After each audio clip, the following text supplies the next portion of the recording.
Hello दोस्तों, study point 99.9 में आप सभी का स्वागत है। आइए दोस्तों, आज हम लोग previous year UP triple S C PET में पूछे गए सवालों को देखते हैं और उसे हल करते हैं। ये ग्राफ दे दिया रहता है क्वेश्चन में और 5 आंसर इससे पूछता है, उसी को सॉल्व करते हैं।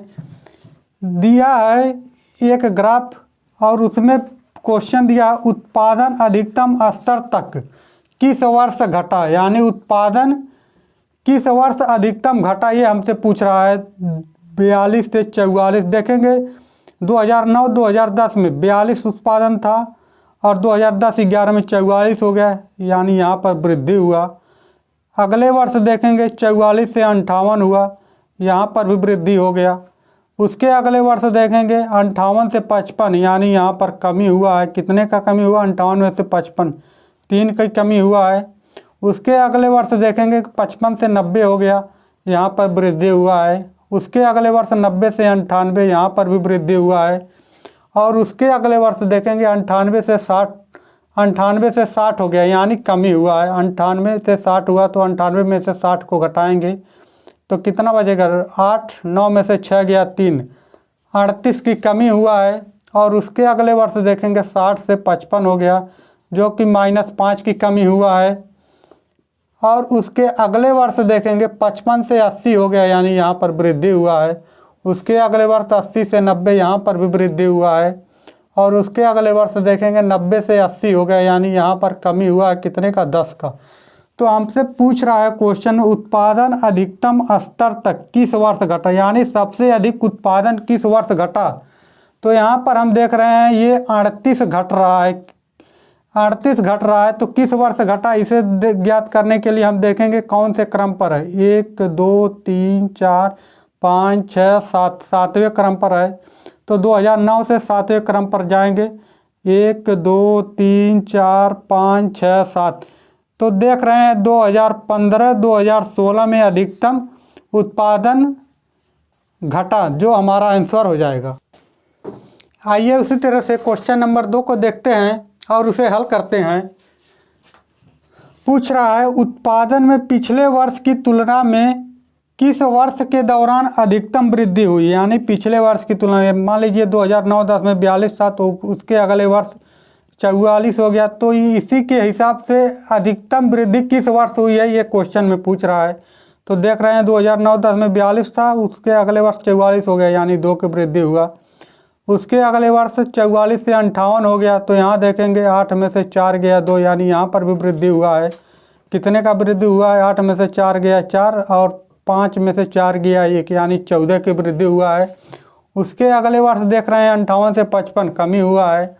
और उसके अगले वर्ष देखेंगे 55 से 90 हो गया, तो यहाँ पर वृद्धि हुआ है। कितने का वृद्धि हुआ है? घटाएंगे तो देखेंगे 10 में से 5 गया 5, 8 में से 5 गया 3, 35 की वृद्धि हुआ है। उसके अगले वर्ष देखेंगे कितने का वृद्धि हुआ? 90 से 98। तो यहाँ पर देख रहे हैं हम 98 में से 90 को घटाएंगे, 8 की वृद्धि हुआ है।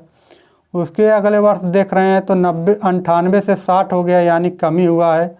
उसके अगले वर्ष देख रहे हैं 60 से 55 हो गया, यानी यहाँ पर भी कमी हुआ है। और उसके अगले वर्ष देखेंगे 55 से 80 हो गया, तो यहाँ पर वृद्धि हुआ। कितने का वृद्धि हुआ? देखेंगे घटाएंगे तो 10 में से 5 गया 5, 7 में से 5 गया 2, 25 की वृद्धि हुआ। उसके अगले वर्ष देखेंगे 80 से 90, तो यहाँ पर 10 की वृद्धि हुआ है। और उसके अगले वर्ष देख रहे हैं 90 से 80, यानी यहाँ पर कमी हुआ है।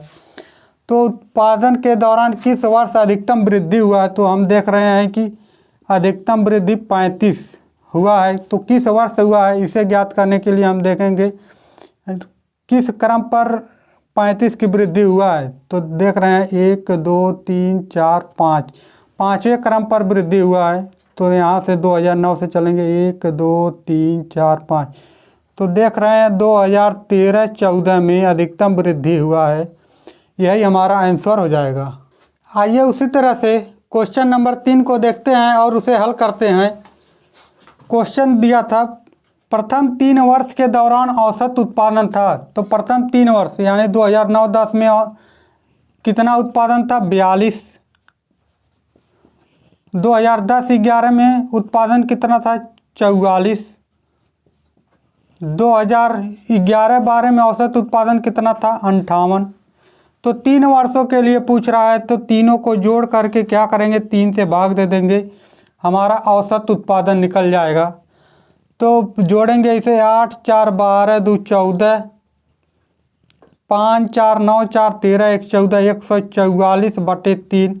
इसे हल करेंगे तो 3 चौको 12 हासिल 2 और 4 24, 3 8 24, यानी 48 हमारा आंसर हो जाएगा।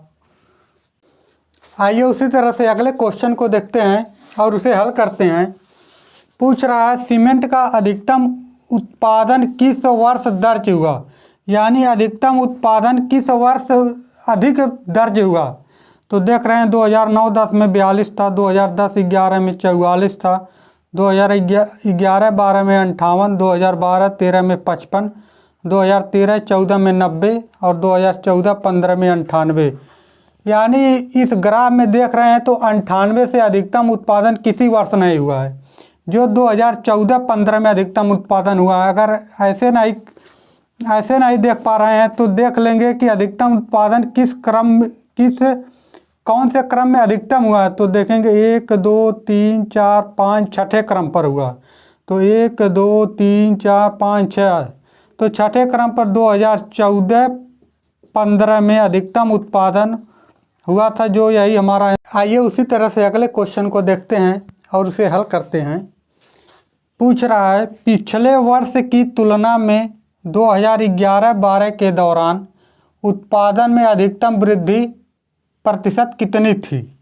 तो पिछले वर्ष की तुलना में 2011-12, तो 2009-10 यहाँ पर है, 2010-11 यहाँ पर, 2011-12 58, 2011-12 में 58 था, 2011-12 में 58।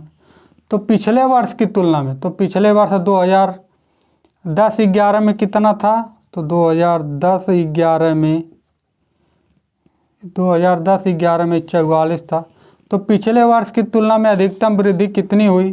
तो यहाँ देखेंगे 2010-11 में 44 था और उसके अगले वर्ष 2011-12 में 58 हो गया। तो इसे घटाएंगे, 8 में से 4 गया 4, 5 में से 4 गया 1, 14 गुणे 100% में के लिए 100 से गुणा करेंगे 44, यानी पिछले वर्ष की तुलना में। तो 44 से भाग देंगे, इसे काटेंगे 2 7 14, इसे काटेंगे 22, इसे हल करेंगे तो 700/22, इसे हल करेंगे तो 700 में 22 से भाग देंगे तो 22 तिहाई 66 हासिल, 22 तिहाई 66 बचा 4 0, तो 22 करने 22, यानी 31.8% हमारा आंसर हो जाएगा।